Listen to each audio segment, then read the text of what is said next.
اس دنیا میں اپنی آنکھوں سے دیکھا ہے اور اپنے کانوں سے سنا ہے کہ جن لوگوں نے بھی اپنے والدین پر ظلم و ستم کیا ان کی زندگی تلخیوں سے بھری گزری، یا جن لوگوں نے اپنے والدین کو قتل کیا وہ عین جوانی میں موت کا شکار ہو گئے،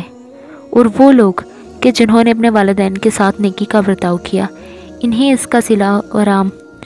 اس کی صورت میں اسی دنیا میں ملا۔ جن لوگوں نے یتیموں کے حق میں ظلم کیا اس کی سزا انہیں اسی دنیا میں بھگتنی پڑی۔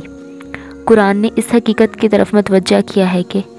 وہ لوگ جنہیں کمزور و ناتماں یتیموں کے بارے میں خوف و ہراس لاحق ہے کہ ان کے بعد ان کا کیا ہوگا، انہیں اس بات سے ڈرنا چاہیے کہ دوسرے یتیموں پر ظلم و ستم نہ کریں، اس کا بدلہ ان کے یتیموں کو نہ ملے، اور تقوی الہی اختیار کرے۔ حضرت امام محمد باقر علیہ السلام ارشاد فرماتے ہیں، خداوند عالم نے یتیم کا ناحق مال کھانے میں 2 سزا رکھی ہے، دنیا میں پریشانیاں اور آخرت میں عذاب۔ بسا اوقات انسان مصائب و مشکلات میں گرفتار ہو جاتا ہے اپنے ان بدعمالیوں کی بنا پر جو اس سے سرزد ہوتی ہیں۔ در حقیقت یہ مصیبتیں وہ دنیاوی عذاب ہیں جو اس دنیا میں مل رہا ہے تاکہ وہ ہوش میں آئے اور اپنے کردار پر نظر ثانی کرے اور اس کے اصلاح کی کوشش کرے۔ قرآن کریم نے اپنی متعدد آیتوں میں اس حقیقت کی طرف اشارہ کیا ہے کہ جو لوگ خدا اور اس کے رسول کی نافرمانی کرتے ہیں انہیں اس بات سے ڈرنا چاہیے کہ ان پر کوئی بھی مصیبت نازل ہو یا کسی دردناک عذاب میں گرفتار ہوں۔ خدا کسی بھی حالت میں اس وقت تک نہیں بدلتا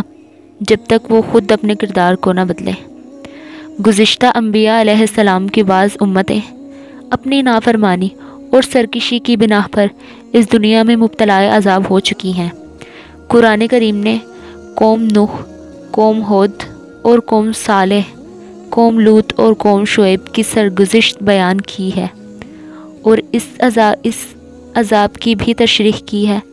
جو اسی دنیا میں ان پر نازل ہوا۔ یہ عذاب، یہ مصیبتیں اور یہ مکافات عمل اس بات کی دلیل ہے کہ خداوند عالم ہرگز ظلم و ستم پر راضی نہیں ہے اور اعمال کا مکمل بدلہ دوسری دنیا میں دے گا۔ یہ دنیاوی عذاب تو صرف ایک نمونہ ہے۔ دنیاوی عذاب دیکھنے کے بعد یقین ہو جاتا ہے کہ انسان کو خود اس کے حال پر نہیں چھوڑا گیا بلکہ دوسری دنیا میں اس کے ہر عمل کا باقاعدہ حساب و کتاب ہوگا۔ یہاں اس حقیقت کی طرف توجہ کرنا بہت ضروری ہے کہ وہ مصیبتیں اور مشکلیں جو نیکوکاروں پر نازل ہوتی ہیں وہ ان کے اعمال کی سزا نہیں ہیں بلکہ وہ ان کے کردار کی مزید تعمیر، روحانی ارتقاء اور بلندی درجات کے لیے ہے۔ اگر بدکاروں کو اس دنیا میں ان کے اعمال کی سزا نہ ملے تو اس کا مطلب یہ نہیں کہ خدا ان سے خوش ہے اور ان پر اپنی رحمتیں نازل کر رہا ہے یا بھول گیا ہے، بلکہ انہیں اپنے اعمال کا بھرپور بدلہ آخرت میں ملے گا اور ذرہ برابر بھی فروگزار نہیں کیا جائے گا۔